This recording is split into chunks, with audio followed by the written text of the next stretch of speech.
O mundo tem uma ideia materialista da vida e o sucesso frequentemente é medido por aquilo que você tem.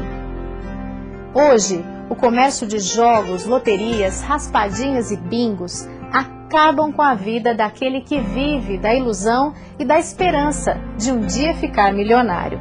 Esse é o sonho de muita gente.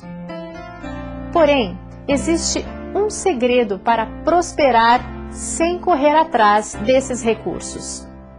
Este segredo está em seguir a orientação de Deus quanto à maneira correta de administrarmos o que temos. É fazer de Deus o nosso sócio maior. Vamos descobrir qual é este segredo?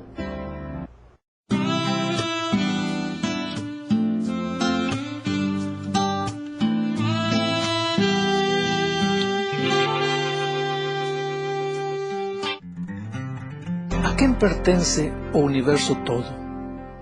Salmo 24:1 diz: Do Senhor é a terra e a sua plenitude, o mundo e aqueles que nele habitam.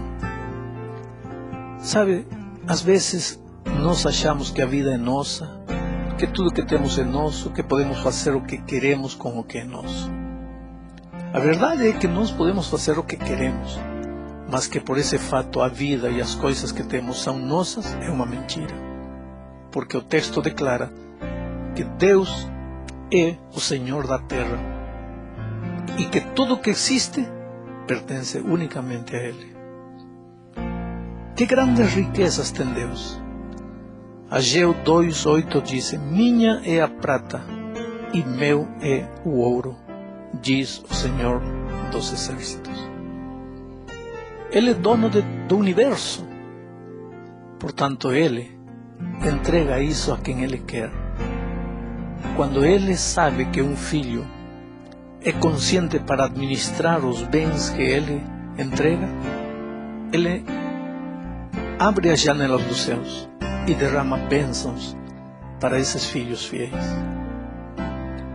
Quem é que nos dá tudo o que nós temos? Deuteronômio 8, 17 e 18 diz: Não digas no teu coração: a minha força e a fortaleza da minha mão me adquiriram estas riquezas. Antes te lembrarás do Senhor teu Deus, porque Ele é o que te dá força para adquirir riquezas, a fim de confirmar o seu pacto que jurou a teus pais, como hoje se vê. Quer dizer, o dinheiro que você recebe a fim de mês não é o fruto de seu trabalho. É Deus que concede a você a saúde, o vigor, a habilidade, a experiência. Em nenhum momento você pode esquecer que tudo que você tem e que tudo que você recebe vem das mãos do Criador. Quanto de tudo que temos e recebemos pertence a Deus, segundo Levítico 27:30.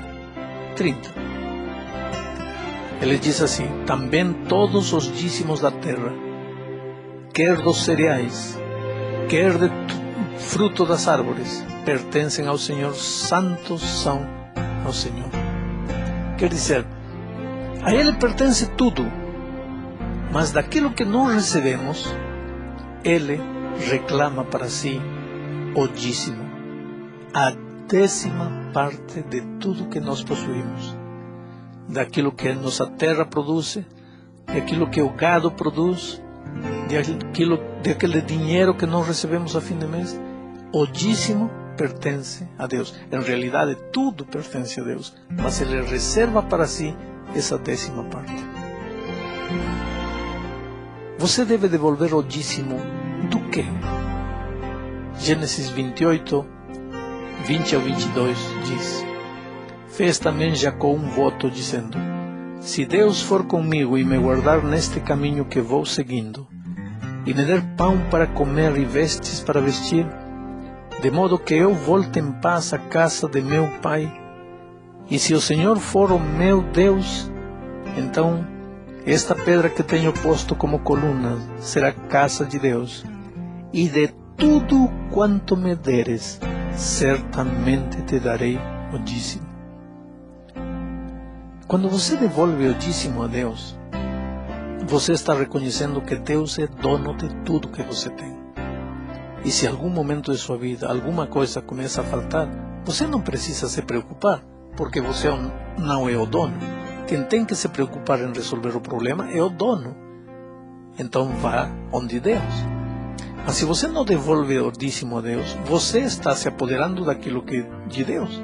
E quando vierem problemas, você não precisa procurar Deus para resolver o problema, porque você se fez dono, então você tem que resolver seu problema. É aqui a vantagem de fazer sociedade com Deus, de aceitar que Deus é dono de tudo, devolvendo a Ele a 10ª parte que lhe pertence. E para que é usado o dízimo? 1 Coríntios 9, 13 e 14 diz: Não sabeis vós que os que administram o que é sagrado comem do que é do templo, e que os que servem ao altar participam do altar? Assim ordenou também o Senhor aos que anunciam o Evangelho, que vivam do Evangelho.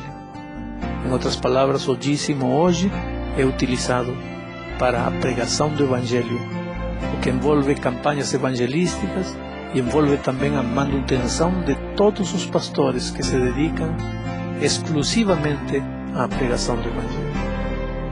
E agora, Deus pede que você lhe devolva o dízimo de tudo, pois pertence a Ele, e por isso, a partir de agora, você deve, em primeiro lugar, administrar aquilo que Deus lhe entregou com sabedoria.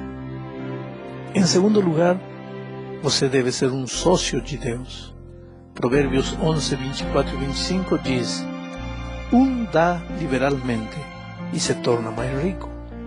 Outro retém mais do que é justo e se empobrece. A alma generosa prosperará, e o que regar também será regado. E finalmente você precisa doar com alegria. Segundo aos Coríntios 9, 6 e 7 diz: Mas digo isto, aquele que semeia pouco, pouco também se fará. E aquele que semeia em abundância também se fará. Cada um contribua segundo propôs no seu coração, não com tristeza, nem por constrangimento, porque Deus ama ao que dá com alegria. E se você fizer um pacto com Deus, pode crer que Deus é um pai de amor. Você nunca seria capaz de fazer um negócio com um filho e ganhar do filho, lucrar do filho. O pai sempre perde. Bom, quando você faz um negócio com Deus, um pacto com Deus, pode crer que o único que vai lucrar é o filho. E o filho é você. Cansada estou de tanto clamar, ferida fiquei tentando te achar. Aqui dentro de mim só dor e aflição e lágrimas no coração.